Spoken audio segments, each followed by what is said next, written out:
तो नमस्कार प्यारे छात्रों, कैसे हो आप लोग। आई होप कि आप सब मस्त होंगे। सो हंसते रहे, मुस्कुराते रहे, स्वस्थ रहे। तो प्यारे छात्रों, आज आप लोगों की क्लास करने वाले हैं कौन सा मेरे भाई। आज जो आप लोगों का क्लास होने वाला है डे 6 महा मैराथन जो चल रहा है मेरे भाई। 15 दिन 15 मैराथन का जो सीरीज चल रहा है, इसमें छठा दिन आज है। तो छठा दिन का क्लास किया जाए मेरे भाई। तो आप लोग अगर आप लोग हमारे साथ जुड़े रहते हैं लगातार एग्जाम तक, तो मैं आप लोगों का साथ छोड़ने वाले में से हूँ नहीं। तो चलो मेरे भाई, अगला क्वेश्चन चले।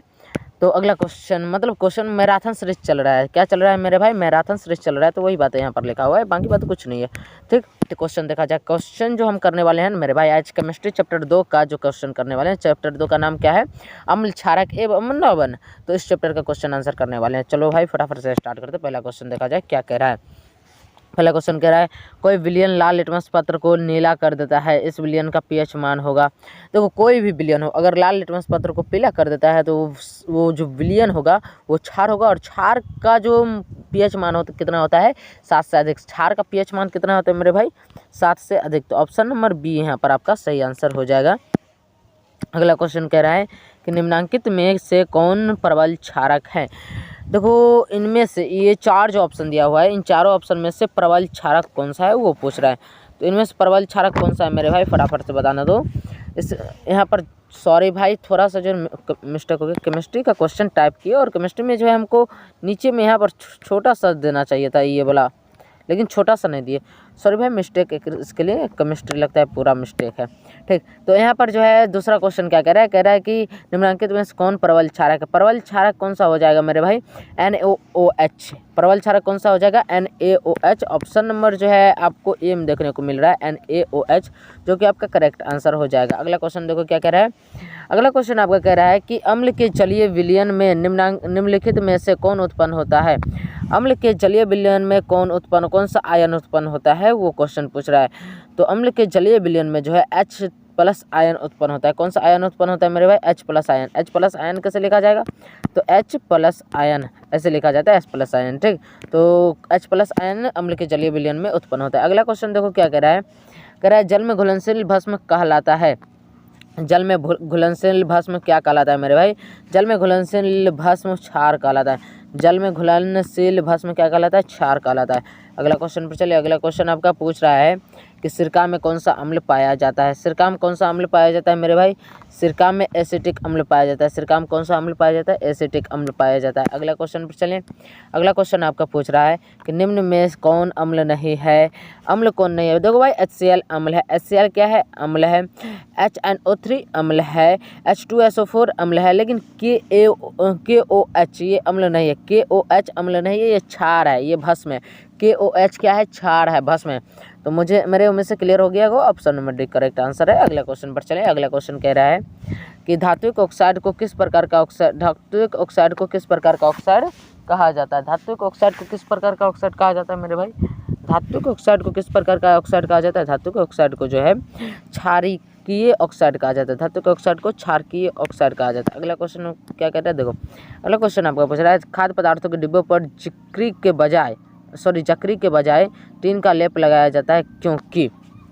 देखो खाद्य पदार्थ यानी खाने के पदार्थ का जो डब्बा होता है उस पर जकरी के बजाय जो है टीन का लेप लगाया जाता है, क्यों? ये क्वेश्चन पूछ रहा है। तो क्यों लगाया जाता है मेरे? क्यों लगाया जाता है फटाफट से बताना। क्योंकि टीन की अपेक्षा जो है जकरी अधिक अभिक्रियाशील है। टीन की अपेक्षा जकरी नहीं होगा भाई, जिंक होगा। यहाँ पर जिंक टाइप होना चाहिए था, मिस्टेक हो गया। यहाँ पर जो है ना आपका जिंक टाइप होना चाहिए था। यहाँ पर जिंक टाइप होना चाहिए था और यहाँ पर पूरी जिंक ही टाइप होना चाहिए था, जिसमें एक जगह जिंक टाइप हुआ है, यहाँ पर सिर्फ जिंक टाइप हुआ है, बाकी बात सब जगह जंकी टाइप हो चुका है। माफ़ कीजिएगा मेरे भाई इसके लिए। तो टीन की अपेक्षा मतलब जिंक के बजाय जो है टीन का लेप क्यों लगाया जाता है? तो क्योंकि टीन की अपेक्षा जो है जिंक अधिक अभिक्रियाशील है। टीन की अपेक्षा जो है जिंक अधिक अभिक्रियाशील है, जो कि आपको देखने को मिल रहा है ऑप्शन नंबर सी में। टीन की अपेक्षा जिंक अधिक अभिक्रियाशील है। अगला क्वेश्चन चलें। अगला क्वेश्चन आपका क्या कह रहा है। कह रहा है वे पदार्थ जिनके स्वाद खट्टे होते हैं और जो नीले लिटमस पत्र के घोल को लाल बनाता है क्या कहलाता है। भाई वे पदार्थ जिनके स्वाद खट्टे होते हैं वो अम्ल कहलाते हैं। क्या कहलाते हैं? अम्ल कहलाते हैं। और जो नीले लिटमस पत्र को जो है लाल कर देता है, अम्ल नीले लिटमस पत्र को क्या कर देता है? लाल कर देता है। अगला क्वेश्चन चलें। अगला क्वेश्चन आपका क्या कह रहा है। अगला क्वेश्चन कह रहा है मधुमक्खी का डंक एक अम्ल छोड़ता है जिसके कारण दर्द एवं जलन का अनुभव होता है, यह अम्ल है। यानी कि मधुमक्खी में कौन सा अम्ल पाया जाता है, मधुमक्खी के डंक में कौन सा अम्ल पाया जाता है। क्वेश्चन यही हुआ कि मधुमक्खी के डंक में कौन सा अम्ल पाया जाता है। तो जब मधुमक्खी काटता है तो दर्द होगा, जलन होगा, इसका अनुभव होता है कि नहीं होता है। तो काटने के टाइम जो है मधुमक्खी एक अम्ल छोड़ता है, मधुमक्खी डंक मारने के टाइम एक अम्ल छोड़ता है, उस अम्ल का नाम क्या होता है, मेथेनोइक अम्ल। क्या होता है, मेथेनोइक अम्ल। मधुमक्खी के डंक में कौन सा अम्ल पाया जाता है मेरे भाई, मेथेनोइक अम्ल। अगले क्वेश्चन पर चलें। अगला क्वेश्चन आपका पूछ रहा है धोने का सोडा का आणविक सूत्र क्या है। धोने के सोडा का आणविक सूत्र क्या होता है मेरे भाई, धोने के सोडा का आणविक सूत्र होता है Na2CO3 10H2O। ठीक, क्या होता है, NO2CO3 10H2O इंटू 10H2O। तो यहाँ पर आपको ऑप्शन नंबर जो है ना, पहला नंबर बात तो ये हो गया। ठीक, Na2CO3 10H2O ये वाला आप ध्यान से कवर कर लीजिएगा। ठीक, ये चीज़ हो गया। तो ये चीज़ आपको देखने को मिल रहा है यहाँ पर ऑप्शन नंबर सी में, सही कर लीजिएगा। इसको टाइपिंग मिस्टेक है जो कि हमने लिख दिया, जैसे लिखा है ना वैसे आप लोग लिख लीजिएगा। ठीक मेरे भाई, अगला क्वेश्चन पर चले। अगला क्वेश्चन देखो क्या कह रहा है। अगला क्वेश्चन आपको कह रहा है कि शुद्ध जल का pH मान होता है। शुद्ध जल का pH मान कितना होता है मेरे भाई, शुद्ध जल का pH मान पूछ रहा है। शुद्ध जल का pH मान 7 होता है। शुद्ध जल का pH मान कितना होता है, 7 होता है। अगला क्वेश्चन पर चले। अगला क्वेश्चन कह रहा है निम्नलिखित में से pH का कौन सा मान क्षारक विलयन का मान देता है। देखो भाई 7 से कम रहेगा तो अम्ल और 7 रहेगा तो उदासीन। तो 2 7 से कम है, 7 7 से कम 7 के बराबर है, उदासीन हो गया। और 6 7 से कम है तो अम्ल हो गया। लेकिन क्षारक के लिए पूछ रहा है तो क्षारक के लिए 7 से ज़्यादा होना चाहिए। तो यहाँ पर जो है आपको ऑप्शन नंबर डी में देखने को मिल रहा होगा 13, जो कि क्षारक के लिए pH मान है। ठीक, अगला क्वेश्चन पर चलें। अगला क्वेश्चन आपका क्या कह रहा है, सो देखिए। अगला क्वेश्चन आपका पूछ रहा है कि जिप्सम का रासायनिक सूत्र क्या है। जिप्सम का रासायनिक सूत्र क्या होता है मेरे भाई, जिप्सम का रासायनिक सूत्र क्या होता है, बोल देते हैं। जिप्सम का रासायनिक सूत्र आता है CaSO4। ठीक, और इंटू 2H2O। जिप्सम का रासायनिक सूत्र क्या होता है, CaSO4 इंटू 2H2O। दिक्कत है यहाँ तक मेरे भाई, नहीं ना। तो यहाँ पर ये वाला जो है ना, ये जो हमने टाइप लिखा है ऐसे ही आपको लिख लेना है। ऑप्शन नंबर बी में आपको ये देखने को मिल रहा है, ऐसा ही लिख लेना है। ठीक मेरे भाई, अगला क्वेश्चन पर चले। अगला क्वेश्चन क्या कह रहा है, कह रहा है कि बेकिंग सोडा का रासायनिक सूत्र है। बेकिंग सोडा का रासायनिक सूत्र क्या है मेरे भाई, बेकिंग सोडा का रासायनिक सूत्र NaHCO3 होता है। बेकिंग सोडा का रासायनिक सूत्र क्या होता है मेरे भाई, NaHCO3। बेकिंग सोडा का रासायनिक सूत्र क्या होता है, NaHCO3। ये भी हमने लिख दिया है। और ये आपको देखने को मिल रहा होगा किसमें भाई मेरे, फटाफट से बताना। तो NaHCO3 किसमें देखने को मिल रहा है, ऑप्शन नंबर ए में। तो NaHCO3 आपका करेक्ट आंसर हो जाएगा। बेकिंग सोडा का रासायनिक सूत्र NaHCO3 होता है।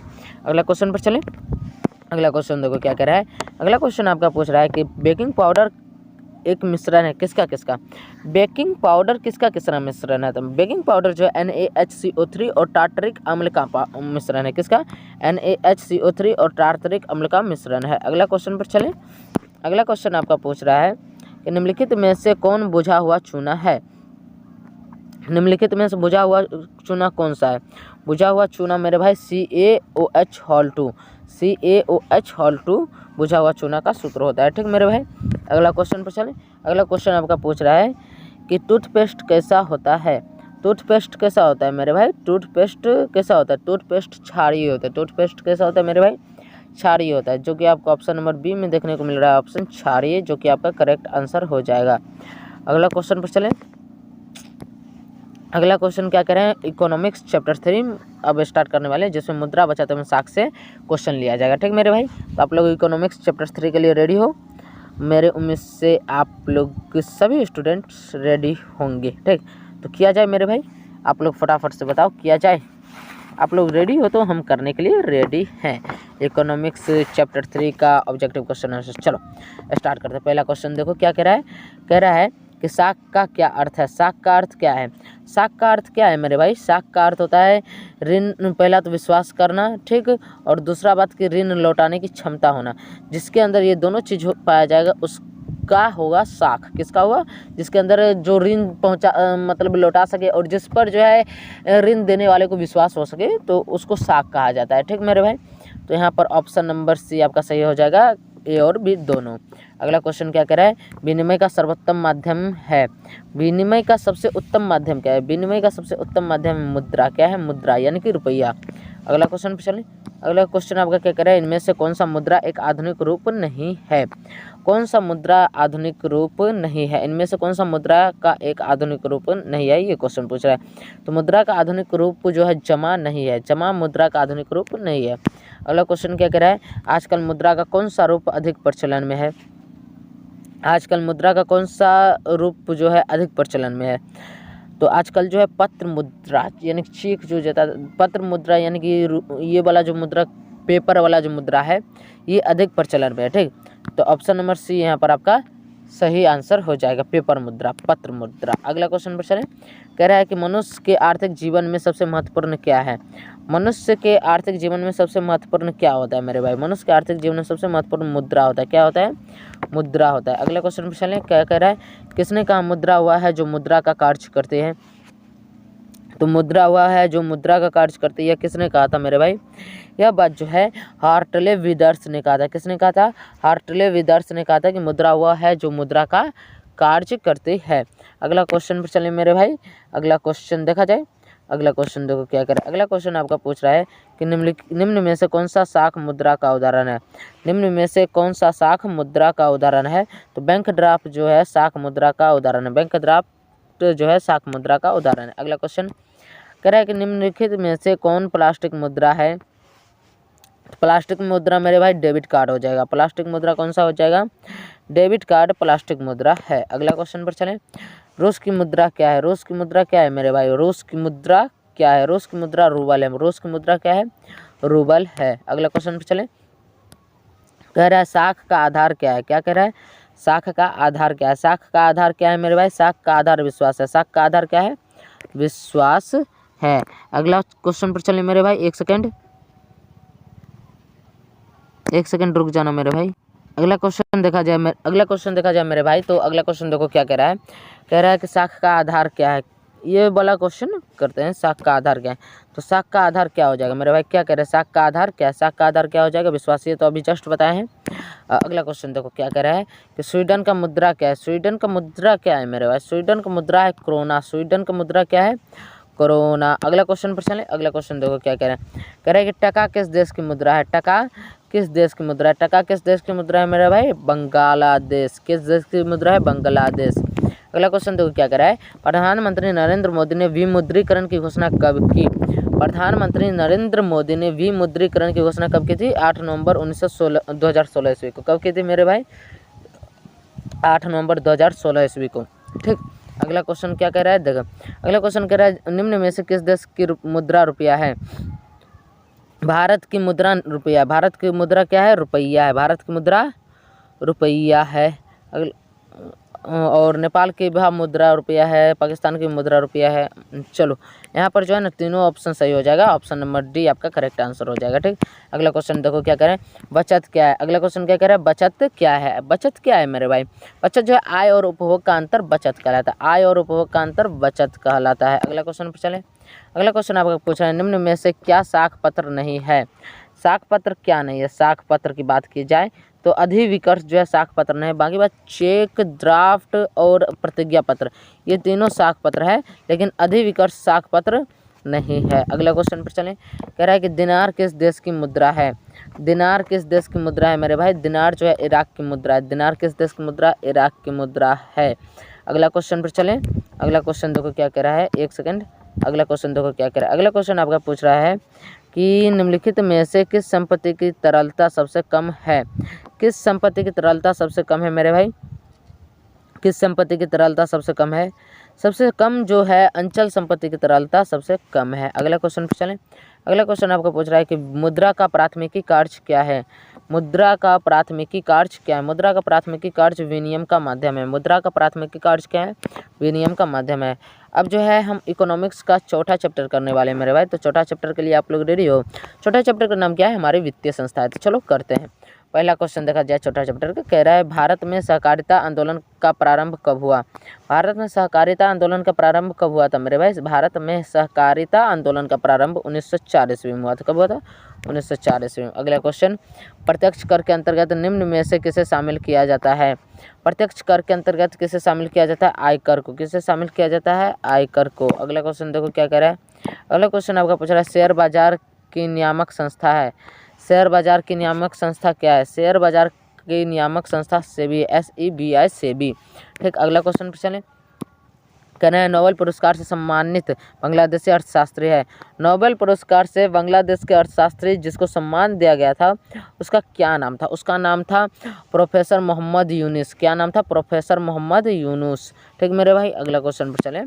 अगला क्वेश्चन कह रहा है भारत में कितने राष्ट्रीयकृत बैंक है? भारत में कितने राष्ट्रीयकृत बैंक है मेरे भाई? भारत में 19 राष्ट्रीयकृत बैंक है। कितने हैं? 19 राष्ट्रीयकृत बैंक है। अगला क्वेश्चन पर चलें।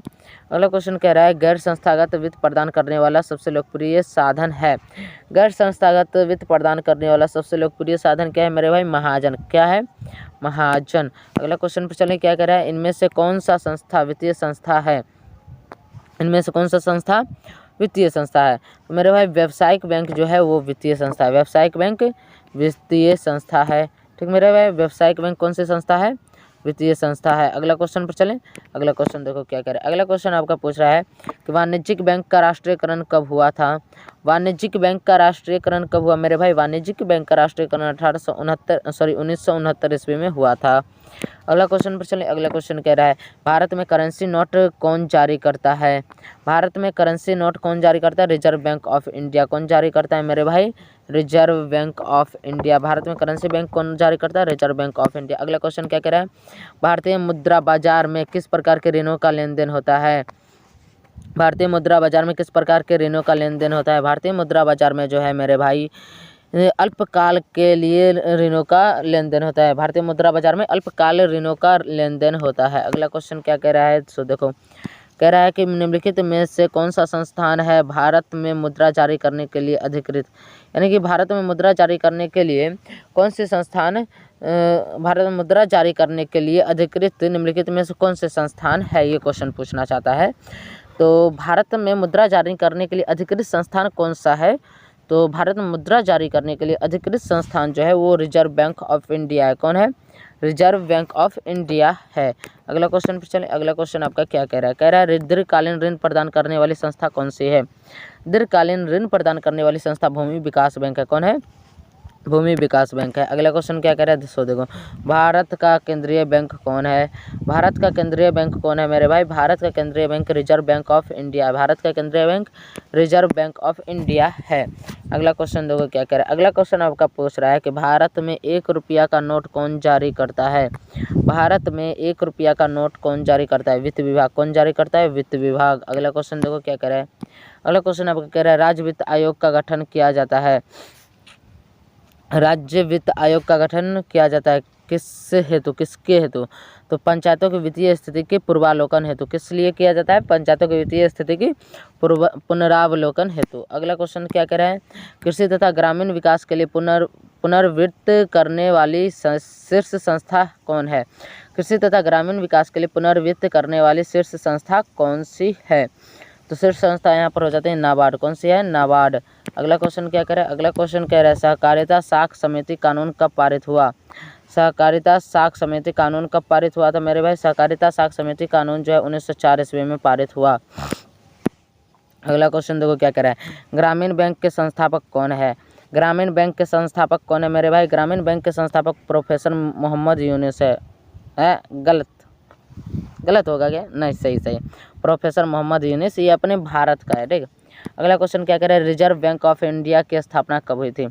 रिजर्व बैंक ऑफ इंडिया की स्थापना कब हुई थी मेरे भाई? रिजर्व बैंक ऑफ इंडिया की स्थापना 1935 ईस्वी में हुई थी। अगला क्वेश्चन देखो क्या कह रहा है? अगला क्वेश्चन जो है वो आपका कह रहा है, एक सेकेंड। अगला क्वेश्चन आपका कह रहा है भारत की वित्तीय राजधानी किस शहर को कहा जाता है? भारत की वित्तीय राजधानी मुंबई को कहा जाता है। किस शहर को कहा जाता है? मुंबई को कहा जाता है। अगला क्वेश्चन देखो क्या कह रहा है? बिहार में पहला क्षेत्रीय ग्रामीण बैंक कब स्थापित हुआ? बिहार में पहला क्षेत्रीय ग्रामीण बैंक कब स्थापित हुआ था मेरे भाई? 1975 ईस्वी में। बिहार में पहला क्षेत्रीय ग्रामीण बैंक कब स्थापित हुआ? 1975 ईस्वी में। अगला क्वेश्चन देखो क्या कह रहा है? कह रहा है केंद्रीय सहकारी बैंक किस स्तर पर काम करता है? केंद्रीय सहकारी बैंक किस स्तर पर काम करता है? जिला स्तर पर। किस स्तर पर काम करता है? जिला स्तर पर। अगला क्वेश्चन देखो मेरे भाई क्या कह रहा है प्राथमिक कृषि साख समिति कृषकों को किस प्रकार का ऋण प्रदान करती है? प्राथमिक कृषि साख समिति कृषकों को किस प्रकार का ऋण प्रदान करती है? अल्पकालीन। किस प्रकार का? अल्पकालीन। अगला क्वेश्चन पर चलें। अगला क्वेश्चन देखो क्या कह रहा है सहकारिता प्रांतीय सरकारों का हस्तांतरण योग्य विषय कब बनी? सहकारिता प्रांतीय सरकारों का हस्तांतरण योग्य विषय कब बनी थी? हस्तांतरण योग्य विषय जो है 1919 ईस्वी में बनी थी। कब बनी थी? 1919 ईस्वी में। अगला क्वेश्चन पर चले मेरे भाई। अगला क्वेश्चन देखो क्या कह रहा है। अगला क्वेश्चन कह रहा है कि क्षेत्रीय ग्रामीण बैंक की स्थापना कब की गई? क्षेत्रीय ग्रामीण बैंक की स्थापना कब की गई थी मेरे भाई? अक्टूबर 1975 ईस्वी में। कब की गई? अक्टूबर 1975 ईस्वी। अगला क्वेश्चन देखो क्या कह रहा है निम्न में कौन सा खाता विशेष रूप से व्यापारियों के लिए है? व्यापारियों के लिए कौन सा खाता विशेष रूप से है मेरे भाई? व्यापारियों के लिए विशेष रूप से चालू खाता व्यापारियों के लिए है। किसके लिए? व्यापारियों के लिए। अगला क्वेश्चन देखो क्या कह रहा है भारत में मौद्रिक नीति का निर्धारण कौन करता है? भारत में मौद्रिक नीति का निर्धारण कौन करता है मेरे भाई? भारतीय रिजर्व बैंक। कौन करता है? भारतीय रिजर्व बैंक। अगला क्वेश्चन पर चले। अगला क्वेश्चन कह रहा है निम्न में से कौन पूंजी बाजार का अंग है? पूंजी बाजार का अंग पूछ रहा है तो पूंजी बाजार का अंग कौन सा हो जाएगा मेरे भाई? देखो प्रतिभूति बाजार पूंजी बाजार का अंग है, औद्योगिक बाजार पूंजी बाजार का अंग है, विकास वित्त संस्थान पूंजी बाजार का अंग है, यानी कि इनमें सभी आपका सही आंसर हो जाएगा ऑप्शन नंबर डी। ठीक, अगला क्वेश्चन पर चलें। अगला क्वेश्चन देखो क्या कह रहा है। अगला क्वेश्चन आपका पूछ रहा है कि व्यापारिक बैंक का एजेंसी कार्य क्या है? व्यापारिक बैंक का एजेंसी कार्य क्या है मेरे भाई? प्रतिभूतियों का क्रय विक्रय करना। प्रतिभूतियों का क्रय विक्रय करना। अगला क्वेश्चन देखो क्या कह रहा है सहकारिता का मूल तत्व क्या है? सहकारिता का मूल तत्व क्या है? सहकारिता का मूल तत्व क्या है मेरे भाई?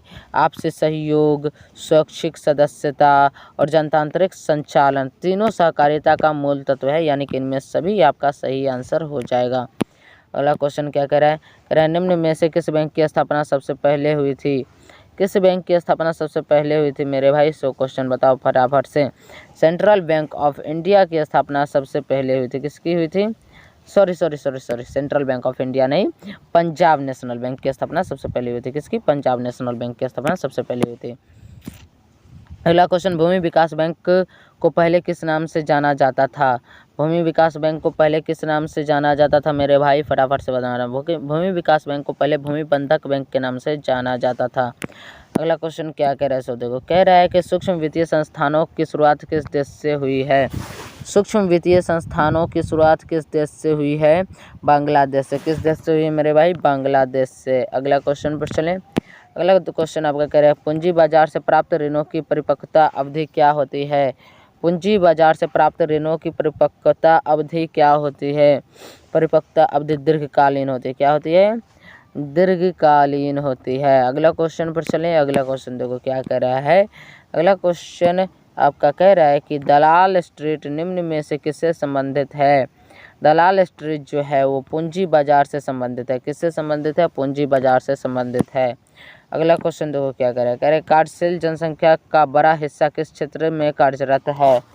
कार्यशील जनसंख्या का बड़ा हिस्सा किस क्षेत्र में कार्यरत है? कार्यशील जनसंख्या का बड़ा हिस्सा जो है प्राथमिक क्षेत्र में कार्यरत है। अगला क्वेश्चन पर चलें। कह रहा है भारत में कार्यरत सार्वजनिक क्षेत्र के वाणिज्यिक बैंकों की संख्या क्या है? भारत में कार्यरत सार्वजनिक क्षेत्र के वाणिज्यिक बैंकों की संख्या क्या है मेरे भाई? वाणिज्यिक बैंकों की संख्या 12 है। भारत में कार्यरत सार्वजनिक क्षेत्र के वाणिज्यिक बैंकों की संख्या 12 है। अगला क्वेश्चन क्या कह रहा है सो देखो। अगला क्वेश्चन आपका पूछ रहा है कि निम्न में से सबसे पुराना बैंक कौन सा है? सबसे पुराना बैंक कौन सा है मेरे भाई? Punjab national bank. कौन सा है? Punjab national bank. आगे जो है हम हिंदी करने वाले हैं। हिंदी का 5वां चैप्टर जो है नागरी लिपि, उसका क्वेश्चन आंसर करने वाले हैं। ठीक मेरे भाई, क्या आप लोग रेडी हो? आप लोग रेडी हो गए मेरे भाई? तो चलो किया जाए। पहला क्वेश्चन देखो क्या कह रहा है। पहला क्वेश्चन आपका पूछ रहा है टकसाल शब्द का क्या अर्थ है?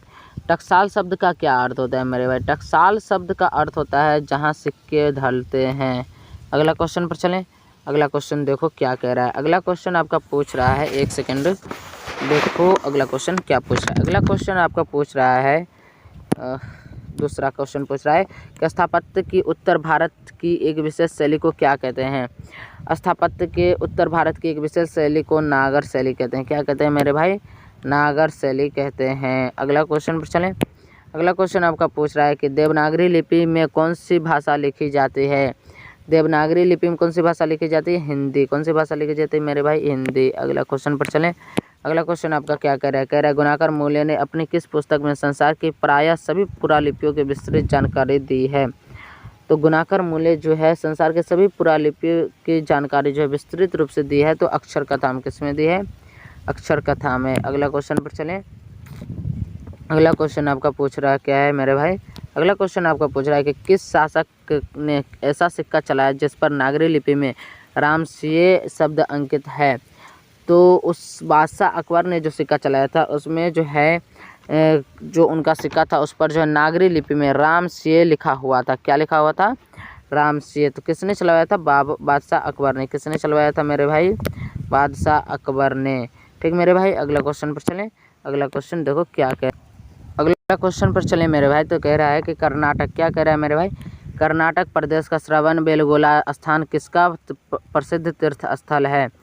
कर्नाटक प्रदेश का जो है श्रवणबेलगोला गांव जो है वो किसका प्रसिद्ध तीर्थ स्थल है? ये क्वेश्चन पूछा। तो किसका प्रसिद्ध तीर्थ स्थल है? जैनों का। किसका? जैनों का। अगला क्वेश्चन पर चलें। अगला क्वेश्चन आपका क्या कह रहा है? सो देखो एक सेकेंड, चलो अगला क्वेश्चन आपका क्या कह रहा है? सो देखो कह रहा है कि नागरी लिपि शीर्षक पाठ कहाँ से लिया गया है। नागरी लिपि शीर्षक पाठ कहाँ से लिया गया है मेरे भाई? भारतीय लिपियों की कहानी से। कहाँ से लिया गया है? भारतीय लिपियों की कहानी से। अगला क्वेश्चन देखो क्या कह रहा है? कह रहा है कि मराठी, नेपाली और नेवारी भाषाओं की लिपि क्या है। मराठी, नेपाली और नेवारी भाषाओं की लिपि क्या है मेरे भाई? मराठी, नेपाली और नेवारी लिपि की भाषाएं देवनागरी। क्या है? देवनागरी है। अगला क्वेश्चन देखो क्या कह रहा है? अगला क्वेश्चन आपका पूछ रहा है कि परमार शासक भोज कहाँ के रहने वाले थे। परमार शासक भोज जो है धारा नगरी के रहने वाले थे। किस कहाँ के रहने वाले थे? धारा नगरी के रहने वाले थे। अगला क्वेश्चन देखो क्या कह रहा है? कह रहा है नागरी लिपि निबंध के लेखक हैं। नागरी लिपि निबंध के लेखक कौन है मेरे भाई? नागरी लिपि निबंध के लेखक कौन है? गुणाकर मूल्य। कौन है? गुणाकर मूल्य। अगला क्वेश्चन पर चलें। कह रहा है कि नागरी लिपि शीर्षक पाठ साहित्य की कौन सी विधा है। नागरी लिपि शीर्षक पाठ साहित्य की विधा निबंध है। क्या है? निबंध है। अगला क्वेश्चन पर चलें। कह रहा है गुणाकर मूल्य द्वारा रचित निबंध कौन सी है? नागरी लिपि। कौन सी है मेरे भाई? नागरी लिपि। अगला क्वेश्चन पर चलें। अगला क्वेश्चन आपका पूछ रहा है गुणाकर मूल्य का जन्म कब हुआ। गुणाकर मूल्य का जन्म 1935 ईस्वी में हुआ था। कब हुआ था मेरे भाई? 1935 ईस्वी में। ठीक। अगला क्वेश्चन पर चलें। अगला क्वेश्चन देखो क्या कह रहा है? कह रहा है कि नागरी लिपि का प्राचीनतम लेख किस प्रदेश में मिले हैं? दक्खन प्रदेश में। किस में मिले हैं? दक्खन प्रदेश में। अगला क्वेश्चन पर चलें। अगला क्वेश्चन देखो क्या कह रहा है? अगला क्वेश्चन आपका कह रहा है नागरी लिपि में प्राचीन मराठी भाषा के लेख मिलने लग जाते हैं। नागरी लिपि में प्राचीन मराठी भाषा के लेख मिलने लग जाते हैं कब से? 11वीं सदी से। कब से मिलने लग जाते हैं? 11वीं सदी से। अगला क्वेश्चन देखो क्या कह रहा है? कह रहा है कि उत्तर भारत के नागरी लिपि के लेख कब से मिलने लगते हैं। उत्तर भारत के नागरी लिपि के लेख कब से मिलने लगते हैं? 9वीं सदी से। कब से? 9वीं सदी से। अगला क्वेश्चन देखो क्या कह रहा है? कह रहा है हिंदी के आदि कवि हैं। हिंदी के आदि कवि कौन है मेरे भाई?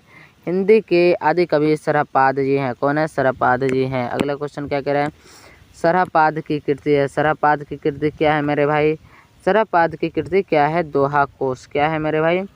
दोहा कोश। अगला क्वेश्चन पर चलें। अगला क्वेश्चन आपका क्या कह रहा है? कह रहा है लिपि में 12वीं सदी के केरल के शासकों के सिक्कों पर वीर केरलस्य जैसे शब्द अंकित है देवनागरी लिपि में। अगला क्वेश्चन पर चलें मेरे भाई। क्या कह रहा है? कह रहा है कि विजयनगर के शासकों का लेख किस लिपि में है? नंदी नागरी लिपि में। विजयनगर के शासकों का लेख नंदी नागरी लिपि में। अगला क्वेश्चन देखो क्या कह रहा है? बेतमा दान पत्र किस समय का है? बेतमा दान पत्र किस समय का है मेरे भाई? 1020 ईस्वी का। किस समय का? 1020 ईस्वी का। अगला क्वेश्चन क्या कह रहा है? कह रहा है महमूद गजनवी के बाद के किस शासक ने अपने सिक्कों पर नागरी शब्द खुदवाए हैं? महमूद गजनवी के बाद से कौन सा ऐसा शासक है जिसने अपने सिक्कों पर नागरी शब्द खुदवाए हैं? फटाफट से नाम बोलोगे क्या आप लोग? तो जो शासक था वो मोहम्मद गजनवी भी था। ठीक। मोहम्मद गजनबी भी था, शेरशाह सूरी भी था, अलाउद्दीन खिलजी भी था, यानी कि प्रयुक्त सभी यहाँ पर आपका सही आंसर हो जाएगा। अगला क्वेश्चन क्या कह रहा है, कह रहा है कि उत्तर भारत में पहले किस राजाओं के लेखों में नागरी लिपि देखने को मिलती है। उत्तर भारत में पहले किस राजाओं के लेखों में नागरी लिपि देखने को मिलती है, तो गुर्जर प्रतिहार के राजाओं में, किसके, गुर्जर प्रतिहार के राजाओं में। अगला क्वेश्चन क्या कह रहा है, नागरी लिपि के आरंभिक लेख हमें कहाँ से मिले हैं। नागरी लिपि के आरंभिक लेख हमें कहाँ से मिले हैं, दक्षिणी भारत से। कहाँ से मिले हैं मेरे भाई, दक्षिणी भारत से। अगला क्वेश्चन देखो क्या कह रहा है, कह रहा है कि धारा नगरी का कौन शासक अपने विद्यानुरागी के लिए इतिहास में प्रसिद्ध है। धारा नगरी का कौन सा शासक अपने विद्यानुरागी के लिए इतिहास में प्रसिद्ध है, तो वो है परमार शासक भोज। कौन है, परमार शासक भोज। अगला क्वेश्चन देखो क्या कह रहे हैं, चंद्रगुप्त द्वितीय यानी कि विक्रमादित्य का व्यक्तिगत नाम क्या था। चंद्रगुप्त द्वितीय या फिर विक्रमादित्य बोलो, उनका नाम क्या था, उनका नाम था देव। क्या नाम था, देव। अगला क्वेश्चन पर चलें। अगला क्वेश्चन आपका क्या कह रहा है, सो देखो कह रहा है कि हिंदी भाषा की लिपि क्या है, देवनागरी। क्या है, देवनागरी। अगला क्वेश्चन तो चलो क्या कह रहा है, कह रहा है दोहा कोश किसकी रचना है। दोहा कोश किसकी रचना है मेरे भाई, सरहपाद की। किसकी रचना है, सरहपाद की। अगला क्वेश्चन पर चलें मेरे भाई। अगला क्वेश्चन देखो क्या कह रहा है, कह रहा है रामायण की रचना किस भाषा में है, संस्कृत। रामायण की रचना किस भाषा में है, संस्कृत। अगला क्वेश्चन पर चलें। अगला क्वेश्चन देखो क्या कह रहा है, कह रहा है कि तमिल, मलयालम, तेलुगु, कन्नड़ भाषाएं हैं दक्षिण भारत की। कहाँ की भाषाएं हैं, दक्षिण भारत की। अगला क्वेश्चन देखो क्या कह रहा है, पहली बार देवनागरी लिपि के टाइप कब बने।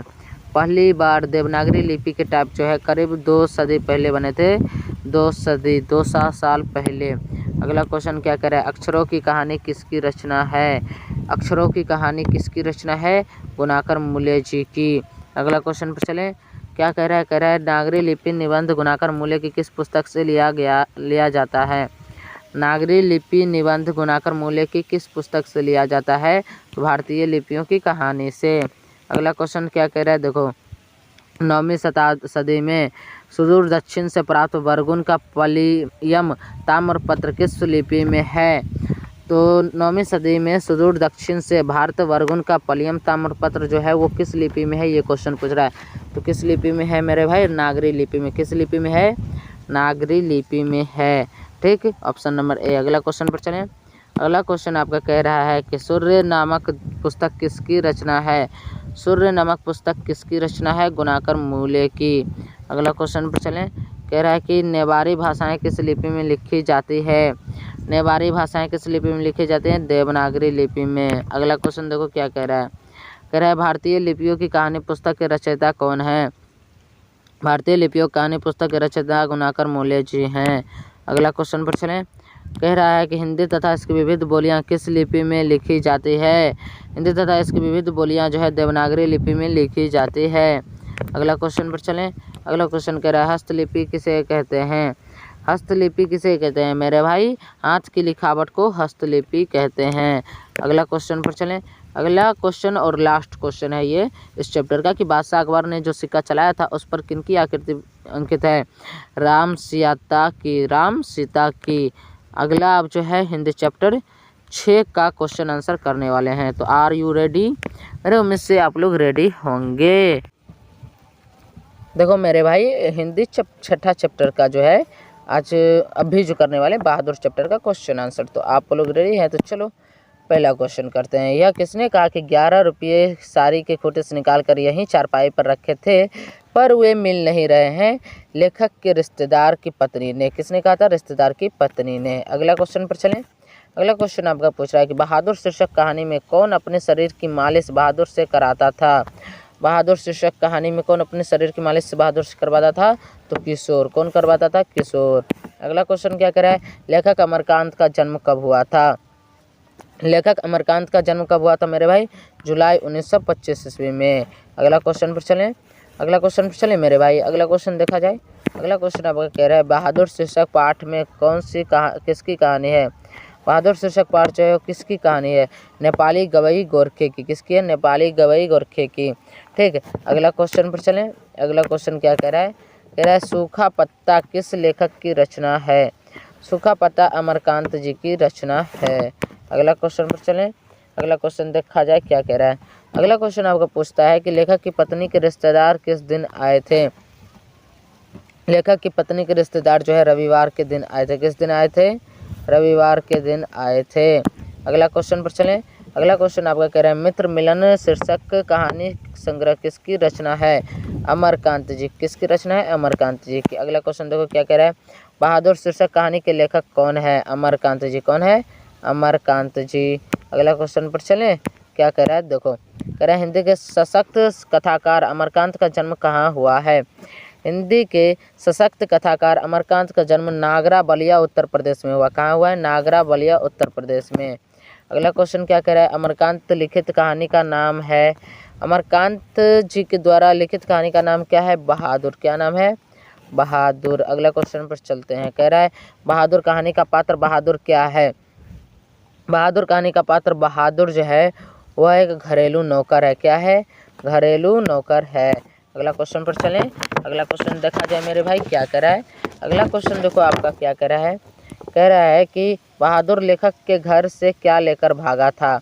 बहादुर लेखक घर से कोई भी सामान लेकर नहीं गया था। ठीक। अगला क्वेश्चन देखा क्या कह रहा है। बहादुर का पूरा नाम है? बहादुर का पूरा नाम दिल बहादुर है। क्या नाम है? दिल बहादुर है। ठीक। अगला क्वेश्चन से एक सेकंड मेरे भाई। चलो बहादुर का पूरा नाम दिल बहादुर। अगला क्वेश्चन चलते हैं। कह रहा है कि बहादुर क्या कह रहा है। बहादुर कहाँ का रहने वाला था?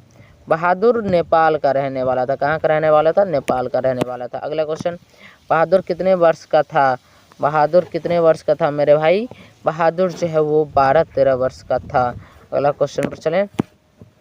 कह रहा है बहादुर के नाम से दिल शब्द किसने उड़ा दिया? बहादुर के नाम से दिल शब्द किसने उड़ा दिया था? तो निर्मला ने। किसने उड़ा दिया था? निर्मला ने। अगला क्वेश्चन पर चलें। अगला क्वेश्चन क्या कह रहा है। बहादुर अपने घर से क्यों भागा था? बहादुर अपने घर से जो है माँ की मार के कारण भागा था। किससे क्यों भागा था? माँ की मार के कारण भाग गया था। अगला क्वेश्चन पर चलें। कह रहा है बहादुर कैसी कहानी है? बहादुर कैसी कहानी है मेरे भाई? बहादुर जो सामाजिक कहानी है। कैसी कहानी है? सामाजिक कहानी है। अगला क्वेश्चन कह रहा है बहादुर को सुअर का बच्चा किसने कहा था? बहादुर को सुअर का बच्चा किशोर ने कहा था। किसने कहा था? सुअर का बच्चा किशोर ने कहा था। अगला क्वेश्चन पर चलें। कह रहा है बहादुर पर कितने रुपये की चोरी का इल्ज़ाम लगा था? 11 रुपये। कितने रुपये की? 11 रुपये की। अगला क्वेश्चन पर चलें।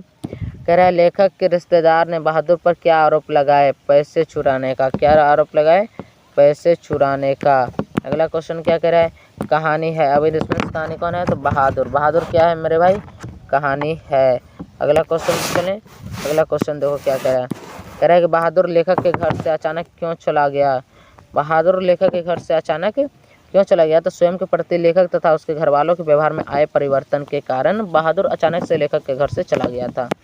अगला क्वेश्चन कह रहा है बहादुर के भाग जाने के बाद कैसे एक अजीब सी लघुता का अनुभव हो रहा? कैसे एक अजीब सी लघुता का अनुभव हो रहा था? बहादुर के घर से चले जाने के बाद जो है लेखक को एक अजीब सी लघुता का अनुभव हो रहा था। अगला क्वेश्चन क्या कह रहा है देखो क्या कह रहा है। बहादुर को लेखक के घर कौन लेकर आया था? बहादुर को लेखक के घर लेखक के साले साहब ने लेकर आए थे। अगला क्वेश्चन क्या कह रहा है। कह रहा है बहादुर शीर्षक पाठ के लेखक के बड़े लड़के का नाम क्या था? किशोर। क्या नाम था मेरे भाई? किशोर। अगला क्वेश्चन पर चलें। कह रहा है बहादुर की शारीरिक बनावट कैसी थी? चिकना चकैत शरीर। कैसी थी? चिकना चकैत शरीर, गोरा रंग, चपटा मुँह, उपयुक्त सभी। चिकना चकैत शरीर, गोरा रंग, चपटा मुँह, उपयुक्त सभी। उपयुक्त सभी आपका करेक्ट आंसर हो जाएगा। अगला क्वेश्चन कह रहा है लेखक के घर जब पहली बार आया था तो बहादुर क्या पहने हुए था? लेखक के घर जब पहली बार आया था तो बहादुर सफ़ेद नेकर पहना हुआ था। ठीक। क्या पहना हुआ था? सफ़ेद नेकर, आधे बाँ की सफ़ेद कमीज और भूरे रंग का पुराना जूता, तीनों चीज़ पहना हुआ था। तो उपयुक्त सभी आपका करेक्ट आंसर हो जाएगा। अगला क्वेश्चन क्या कह रहा है। कह रहा है वानर सेना नामक एक बाल उपन्यास किसने लिखा है? अमरकांत जी ने। किसने लिखा है? अमरकांत जी ने। अगला क्वेश्चन देखो क्या कह रहा है। कह रहा है मैं वही चारपाई पर सिर झुकाकर बैठ गया। मुझे एक अजीब सी लघुता का अनुभव हो रहा था। यदि मैं नहीं मारता तो शायद वह नहीं जाता। यह गद्यांश किस पाठ किया? तो बहादुर। किस पाठ किया मेरे भाई? बहादुर। अगला क्वेश्चन पर चलें। अगला क्वेश्चन देखो क्या कह रहा है। अगला क्वेश्चन आपका पूछ रहा है कि उसकी हंसी बड़ी कोमल और मीठी थी, जैसे उपयुक्त कथन किसके संबंध में कही गई है। फूल की पंखुड़ियाँ बिखर, जैसे कि फूल की पंखुड़ियाँ बिखर गई हो, उपयुक्त कथन किसके संबंध में कही गई है। तो उपयुक्त संबंध जो है वो बहादुर के संबंध में कही गई। किसके संबंध में कही गई? बहादुर के संबंध में। बहादुर का बाप कहाँ मारा गया था? युद्ध में। बहादुर का बाप कहाँ मारा गया था? युद्ध में। अगला क्वेश्चन देखो क्या कह रहा है। बहादुर को मार खाकर भैंस भागी भागी किसके पास चली गई थी? तो बहादुर की माँ के पास। किसके पास चली गई थी? बहादुर की माँ के पास। अगला क्वेश्चन, बहादुर से मार खाने के बाद बहादुर क्या करता था? चुपचाप एक कोने में खड़ा हो जाता था। क्या करता था? चुपचाप एक कोने में जाकर के खड़ा हो जाता था। ठीक है मेरे भाई। अगला क्वेश्चन पर चलें। कह रहा है कि बहादुर के संबंध में क्या सही नहीं है। बहादुर एक नेपाली लड़का था, सही है। बहुत ही हंसमुख और मेहनती था, सही है। माँ की पिटाई के कारण घर छोड़कर भाग गया था, सही है। वह लेखक के रिश्तेदार का पैसा चुरा लिया था, यह गलत है, यह सही नहीं है, यह गलत है। ऑप्शन नंबर डी, वह लेखक के रिश्तेदार का पैसा नहीं चुराया था। ठीक मेरे भाई। अगला क्वेश्चन चलते हैं। अगला क्वेश्चन देखो क्या कह रहा है। अगला क्वेश्चन कह रहा है कि दिल बहादुर है। दिल बहादुर है। दिल बहादुर जो है लेखक का नौकर है। दिल बहादुर कौन है? लेखक का नौकर है। अगला क्वेश्चन पर चलें। अगला क्वेश्चन कह रहा है किनकी कहानियों में मध्यम वर्ग विशेषकर निम्न मध्यम वर्ग के जीवनानुभवों और जिजीविका का बेहद प्रभावशाली और अतरंग चित्रण मिलता है। अमरकांत की कहानी में। किसमें? अमरकांत की कहानी में। अगला क्वेश्चन है जिंदगी और जोंक किसकी रचना है? अमरकांत की। जिंदगी और जोंक किसकी रचना है? अमरकांत की। अगला क्वेश्चन क्या कह रहा है। अमरकांत की कौन सी कहानी प्रतियोगिता में कहानी अखिल भारतीय पुरस्कृत हुई थी? तो अमरकांत जी कौन सी कहानी प्रतियोगिता में अखिल भारतीय पुरस्कार जो है अमरकांत जी को मिला था? किस कहानी के ऊपर? तो कहानी था डिप्टी कलेक्टरी। कौन सा कहानी था? डिप्टी कलेक्टरी था। ठीक मेरे भाई। अगला क्वेश्चन पर चलें। अगला क्वेश्चन देखा जाए क्या कह रहा है। कह रहा है निर्मला कौन थी? निर्मला कौन थी मेरे भाई? लेखक की पत्नी। निर्मला कौन थी? लेखक की पत्नी। अगला क्वेश्चन क्या कह रहा है। कह रहा है बहादुर कहाँ से भागकर आया था? नेपाल से। कहाँ से भागकर आया था? नेपाल से। अगला क्वेश्चन पर चलें। अगला क्वेश्चन कह रहा है बहादुर शीर्षक कहानी में किशोर कौन था? लेखक का पुत्र। कौन था? लेखक का पुत्र। अगला क्वेश्चन देखो क्या कह रहा है। कह रहा है लेखक अमरकांत ने हाई स्कूल की शिक्षा कहाँ से प्राप्त की थी? बलिया से। कहाँ से? बलिया से। अगला क्वेश्चन क्या कह रहा है। कह रहा है बहादुर पर कड़ा अनुशासन कौन रखता था? किशोर। कौन रखता था? किशोर। मेरे भाई बहादुर कहानी का क्वेश्चन आंसर हुआ एंड। अब चलेंगे संस्कृत चैप्टर 6 जो है भारतीय संस्कार है चैप्टर, उस पर चलेंगे। Are you ready? क्या आप लोग रेडी हो मेरे भाई? मेरे उम्मीद से आप लोग रेडी होंगे। तो चलो स्टार्ट करते हैं।